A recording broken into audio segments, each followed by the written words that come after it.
भगवान परशुराम सर्किल स्थित परशुराम मंदिर भवन में राजस्थान सर्व ब्राह्मण महासभा के तत्वावधान में हम भारत के ब्राह्मण बैनर तले एक विशेष कार्यक्रम एवं पत्रकार वार्ता का आयोजन किया गया। कार्यक्रम में समाज के विभिन्न क्षेत्रों से जुड़े लोगों, बुद्धिजीवियों और युवाओं ने भाग लिया। कार्यक्रम के दौरान जयपुर से आए मुख्य वक्ता ने मीडिया की भूमिका, लोकतंत्र और वर्तमान सामाजिक परिस्थितियों को लेकर अपने विचार व्यक्त किए। उन्होंने कहा कि मीडिया लोकतंत्र का चौथा स्तंभ माना जाता है, लेकिन वर्तमान समय में उसकी निष्पक्षता और जवाबदेही पर सवाल खड़े हो रहे हैं।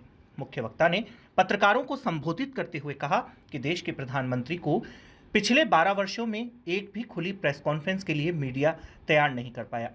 उन्होंने इसे लोकतांत्रिक व्यवस्था के लिए गंभीर विषय बताते हुए कहा कि लोकतंत्र में सत्ता से सवाल पूछना मीडिया का प्रमुख दायित्व होता है।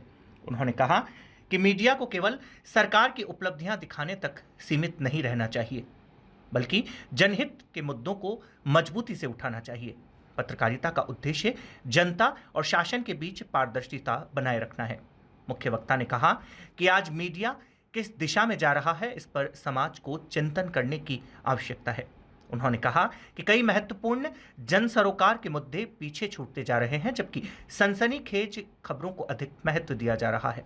उन्होंने युवाओं से अपील करते हुए कहा कि वह सामाजिक और राष्ट्रीय मुद्दों के प्रति जागरूक रहे तथा सही और तथ्यात्मक जानकारी को प्राथमिकता दे। कार्यक्रम में ब्राह्मण समाज की एकता, शिक्षा, संस्कृति और सामाजिक जागरूकता को बढ़ावा देने पर चर्चा की गई। वक्ताओं ने कहा कि समाज को संगठित होकर राष्ट्रहित और सामाजिक विकास के कार्यों में सक्रिय भूमिका निभानी चाहिए। इस अवसर पर राजस्थान सर्व ब्राह्मण महासभा के पदाधिकारी, समाज के वरिष्ठ जन, युवा कार्यकर्ता एवं बड़ी संख्या में गणमान्य लोग उपस्थित रहे। मिशन हम भारत के ब्राह्मण ये रजिस्टर्ड संस्था का प्रकल्प है और आज का जो विषय है, ये विषय पहले भी हम चूरू में भी उठा चुके हैं, जयपुर में उठा चुके हैं, उदयपुर में भी उठ चुका है। आज हम अजमेर में बात कर रहे हैं प्रेस से। हो ये गया है कि देश में 1,44,000 प्रिंट मीडिया के अखबार हैं और करीब करीब 900 से अधिक चैनल हैं। तो हम उनको ही उनका दायित्व याद दिला रहे हैं कि वो जो दायित्व हुआ करता था कि जब तोप मुकाबिल हो तो अखबार निकालो। इतनी ताकतवर जो मीडिया हुआ करता था, आज उसको ये क्या हालत हो गई है। वो अपने देश के खुद के प्रधानमंत्री, चुने हुए प्रधानमंत्री को 12 साल में तैयार नहीं कर सके कि आइए सर बैठिए, बात करिए, हम एक प्रेस कॉन्फ्रेंस तो करें, जो भी प्रश्न आप उनको उत्तर दीजिए।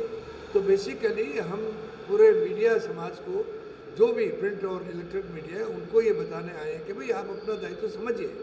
आप अगर इतनी ताकतवर हैं, आप नहीं करेंगे तो जनता की तरफ से कौन बोलेगा। तो आप लोग इकट्ठे होकर प्रधानमंत्री से मांग कीजिए। हमारी प्रेस विज्ञप्ति में पहला बिंदु यही है और उस विज्ञप्ति के बाद में हमने प्रधानमंत्री जी से रिक्वेस्ट भी की है कि भाई आप मीडिया के माध्यम से देश को बताइए, क्योंकि इस प्रेस विज्ञप्ति में 15-16 बिंदु हमने वो बिंदु लिए हैं जो भारत से रिलेटेड है, अंतर्राष्ट्रीय बिंदु हमने नहीं लिए।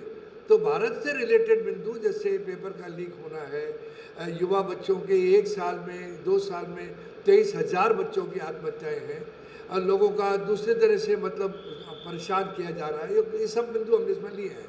तो उन सब बिंदुओं पर जो भ्रम की स्थिति बनी है, यूँ लग रहा है कि देश में कोई सिस्टम काम ही नहीं कर रहा, तो हमने अंत में प्रधानमंत्री जी से मांग की है कि वो कृपा करके मीडिया के साथ बैठकर एक कम से कम 12 साल में एक प्रेस कॉन्फ्रेंस तो करें।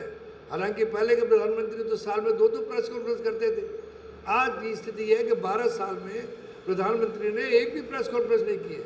ये बहुत ही निराशाजनक स्थिति है और ये हमारे देश के मीडिया पर भी एक बड़ा प्रश्न है कि वो अपने प्रधानमंत्री को मीडिया के सामने बिठाने को कोई भी प्रयास करने को अब तक सफल नहीं हुआ है।